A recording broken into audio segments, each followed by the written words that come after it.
Subhanallah, it's an incredible opportunity to be a Muslim and see another Ramadan. Like imagine the last Ramadan where so many brothers and sisters anticipated that I'm gonna fast next Ramadan, and they're not here with us today. SubhanAllah, so it's an opportunity that we cannot take for granted. Unfortunately, I see a lot of Muslim brothers and sisters all around the world. They try to make the most out of this month, both, spiritually, but also physically, and they just fall off. They fall off the wagon, basically. They set all of these goals, they prepare, and somewhere along the lines, they just fall off with everything. Whether it's about the reading of the Quran or the dhikr they wanted to do, the salah they wanted to make, the eating, like everything just goes out the window.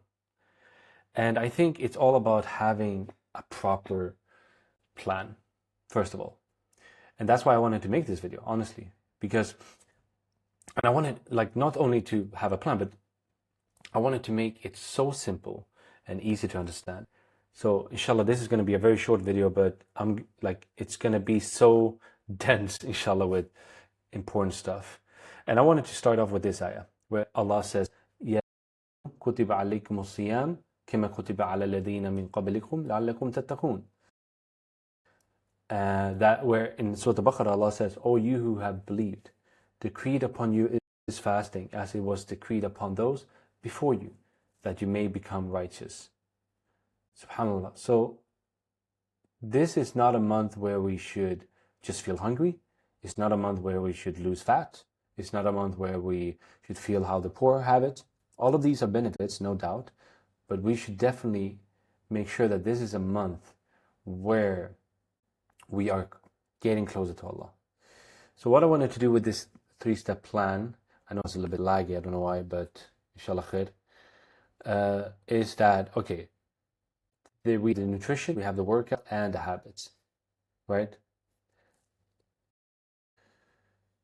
Okay, let's get back on it. Sorry, I was lagging too much. Now, the 3 steps I wanted to break down is the nutrition, the workout, and the habits, right? So in terms of nutrition, there are a few things here you want to keep in mind, okay? So we have the suhoor, iftar, and hydration. Suhoor is not something you should skip. Wallahi, it's not something you should skip, even if it's just a glass of water. The Prophet ﷺ mentioned that there is barakah in this.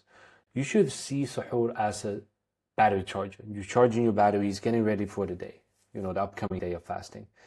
And I put here the best foods and the worst foods, just to keep it simple. So in suhoor, you want to make sure at least you get the hydration, right? So I put it on the end here for some reason.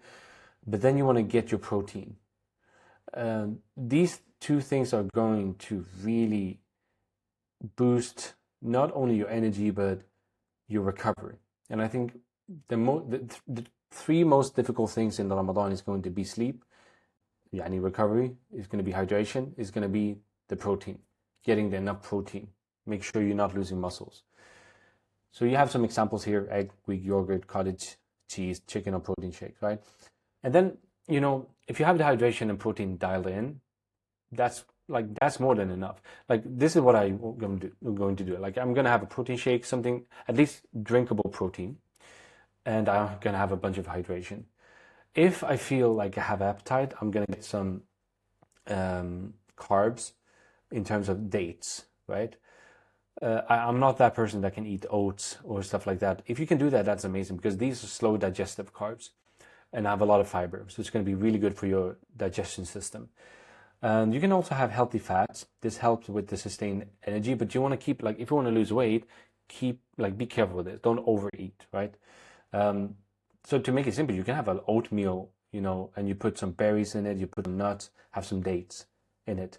That would be I want to eat that right now, So these foods, keep them in mind. And there are a few things you want to avoid. So refined carbs, simple carbs, basically, because these are going to cause energy crashes throughout the day. So no cereals, no stuff like this, sugar and stuff like that. You don't, same with the salty food. So you got mortadella, these types of, meat that are very salted meat basically.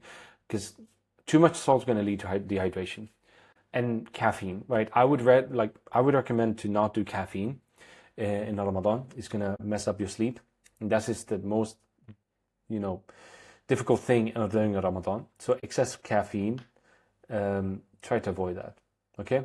So that is the iftar, right? No, sorry, that was not iftar. Now we're going to talk about iftar. That was sahur. Now, iftar, the idea here is to restore whatever you lost during the day. So hydration, replenish the energy, but you don't want to fall into a food coma. I think this is the issue many people fall into. So the best iftar strategy, I would say, is to break it into different phases, different parts. So you want to break fast, 2-3 dates, follow the sunnah, drink some water, go and pray Maghrib, and then come back. The meal, the plate, or the food is not gonna suddenly grow legs and run away. Okay, so you can be all good, and this also like helps your body to turn on the digestive system and all these things. Now, after that, you want to make sure you have a light meal. Don't go crazy here. So the main meal, so you can start with a light meal, for example. You can start with soup, salad, lean protein, right? And then you can go for tarawih. But if you're really, really hungry, okay, what you could do is have 4 things. Make sure you have protein. Make sure you have some carbs, healthy fats, and veggies. But I would recommend to start off with a light meal, because now you're probably eating with your eyes and not your stomach.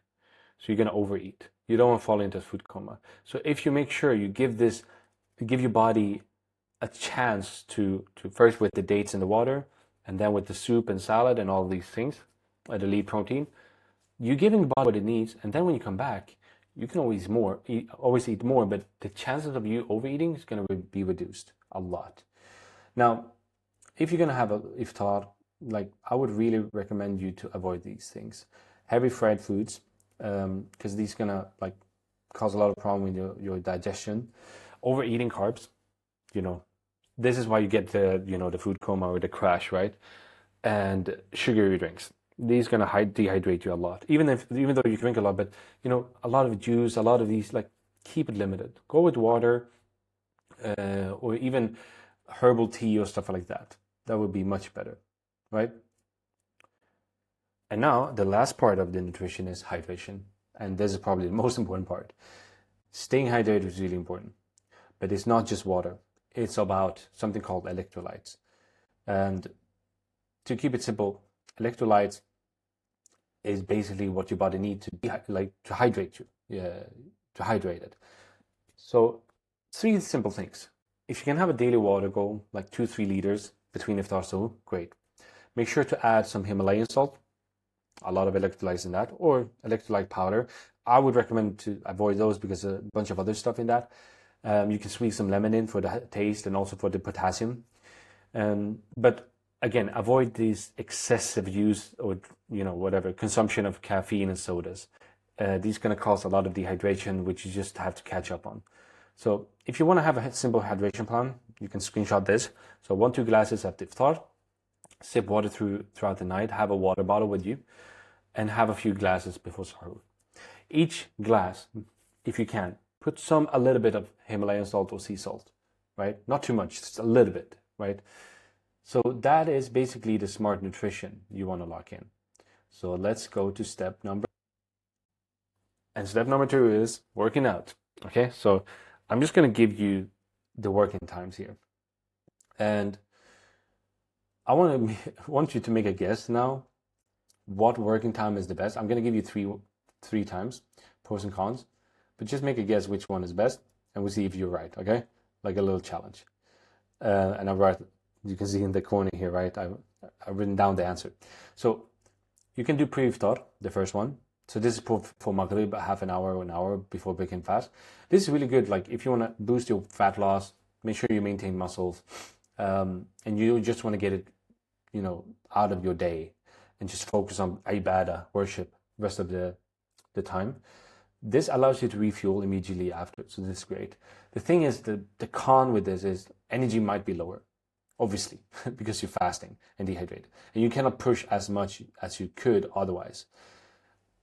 But what about post-iftar? So right after iftar, or like 1 hour after eating, before tarawih, depending on the timing, you're gonna have more energy, obviously, and strength training is gonna be easier. But if you don't schedule it, if you're not cautious, you might miss tarawih, and you don't want to miss tarawih just to work out. Come on, like the hadith about whoever stands up for prayer in tarawih during Ramadan with iman and ihtisaban, yani with iman and with like, you know, whatever you would translate that, but you have iman, you really want to stand up and be show up, basically, will be forgiven their previous sin.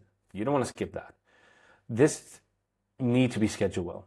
The third thing you could do is after tarawih, so either like late night or before suhoor or whatever. This is really like probably the best time in terms of strength and muscle retention, like keeping them, and it wouldn't interfere with right after iftar, the digestion or the tarawih, but it might interfere with your sleep schedule. So here's the question: what is the best schedule? Well, to be fair, there's no best schedule. It depends on your schedule and energy levels. So you got to pick whatever works for you and stay consistent. What I would do, I'm probably going to do the pre-iftar like as a main plan. If I'm not able, I'll go right after tarawih, right?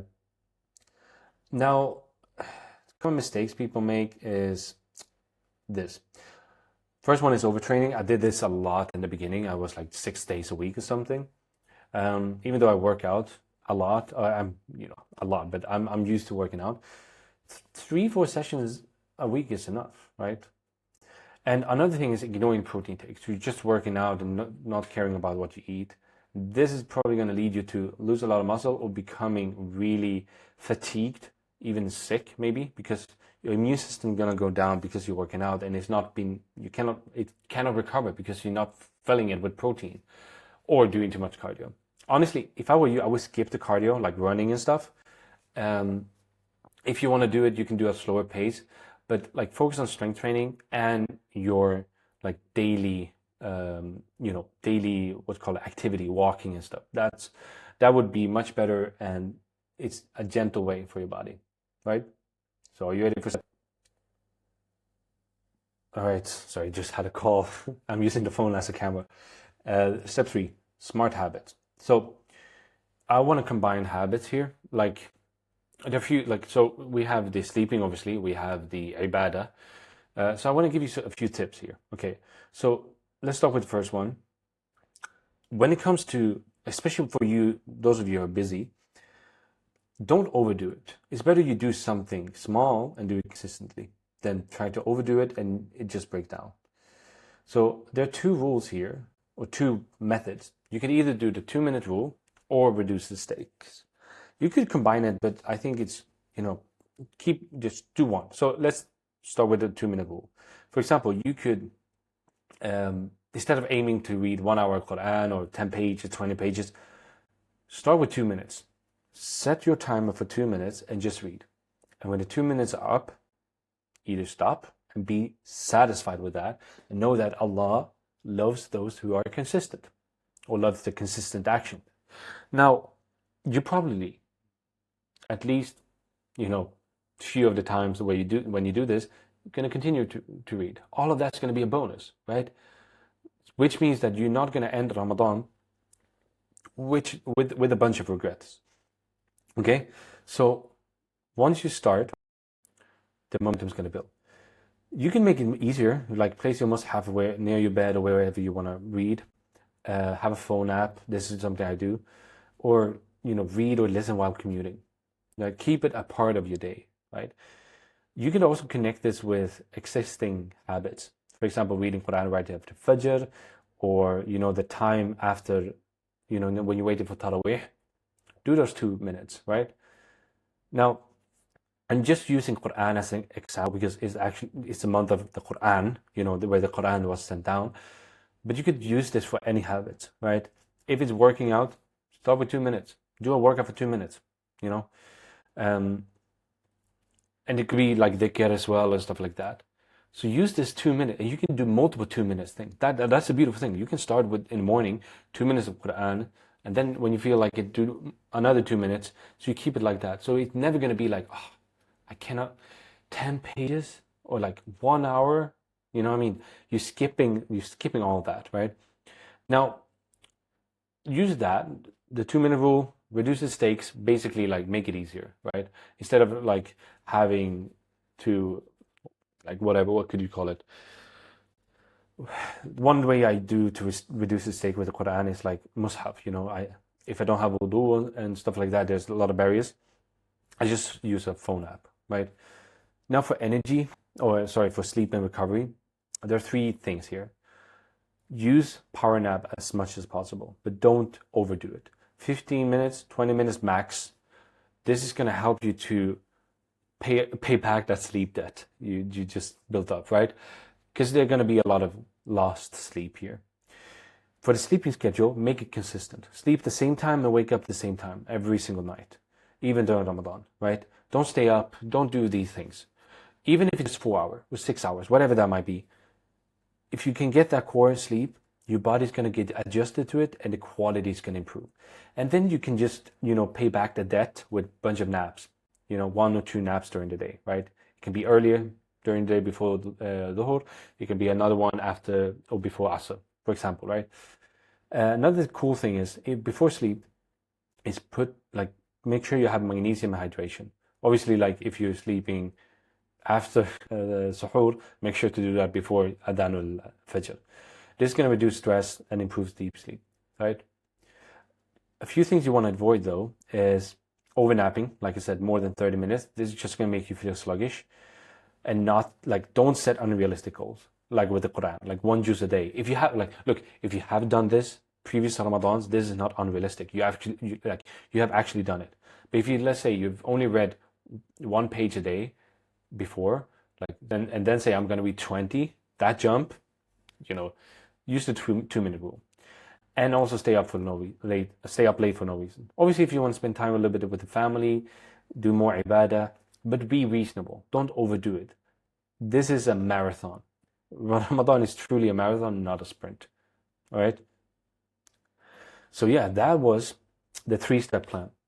But I want to leave you with something, actually. I have a little secret gift, and maybe some of you noticed that in the beginning. So you're probably sitting there and saying, hold on, Simon, where's my gift, man? Come on, give me the gift.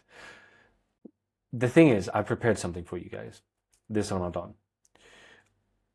How to finally get rid of that belly fat consistently, and make sure that when Eid comes, people are not going to recognize you. The iman you're at, all the weight you've lost consistently.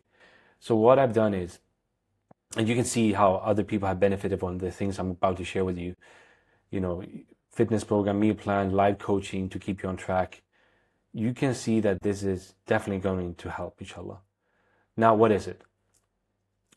First of all, you're going to get customized workout and meal plans. I've created Ramadan workout plans in my app for home and gym. The value for this, there are 6 programs now. I'm not going to add more. If you would get it elsewhere, it would be around $300 a month.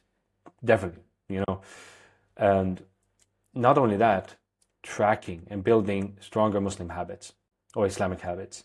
Having a tracker. So what we're going to do, we're going to have inshallah, weekly challenges during Ramadan, where we're going to maybe have Quran, and we have leaderboards. You can really motivate you together with the community to make sure you're making the most out of this month.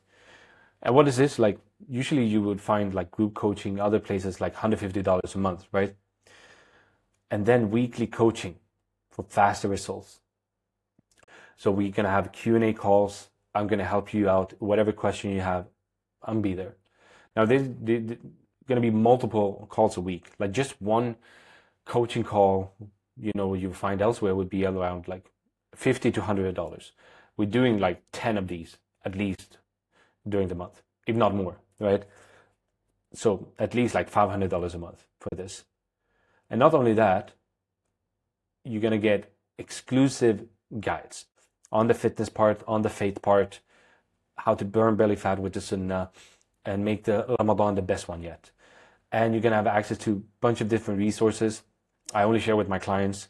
You're gonna have recipe books for iftar, for suhoor, so you don't have to think it, like no guesswork, right? And obviously a personal Muslim coach. I'll be there, help you.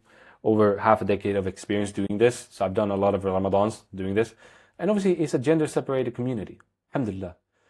Now, I don't know, like I don't know how to put the value here, but like at least $1,000, right? So if you put all of this together, how much would it be? Well, at least 1,950, and the monthly cost after that, right? But the real cost for this, can you make a guess? $1,000, $500? I think all of you have completely miscalculated this, because it's going to be free. This is going to be free. And for you, of those of you who didn't leave dissatisfied, here's the deal. Try the 7 days for free. And only if you're blown away, from the community results and the transformation, let me make myself a little bit smaller so we can read it. The first 50 people, after these 7 days for free, you're gonna get 50% off for life if you use the code Ramadan. I'm gonna show you how to do it in a second. So instead of $1,900 per month, it won't be $50, which is the original pricing. It will be $25 for life, but only for the first 50 people. So now I'm recording, there are a few spots left. I don't know if it's going to be whenever you're watching it, but make sure to check that out. So if you're ready to get started, try those 7 days for free. See if you're going to be blown away or not. Otherwise, you can just cancel it. So win-win. Make sure to go to this link, strongermuslim.io/ whatever you call it, new program. I'm going to put the link in the description. You can just click there. But what's going to happen, you're going to get to this page, and I made a video explaining it. You can watch that. You can see the results, and then, other information, and if you're ready, you press the red button and you use the code Ramadan, and then you're done. Answer a few questions, get you in there, right? Like it's separated between genders, halal and everything. So don't miss out on this. This is an opportunity you might not see again, inshallah. So, jazakumullah khair for watching. So see you inside. Assalamu alaikum.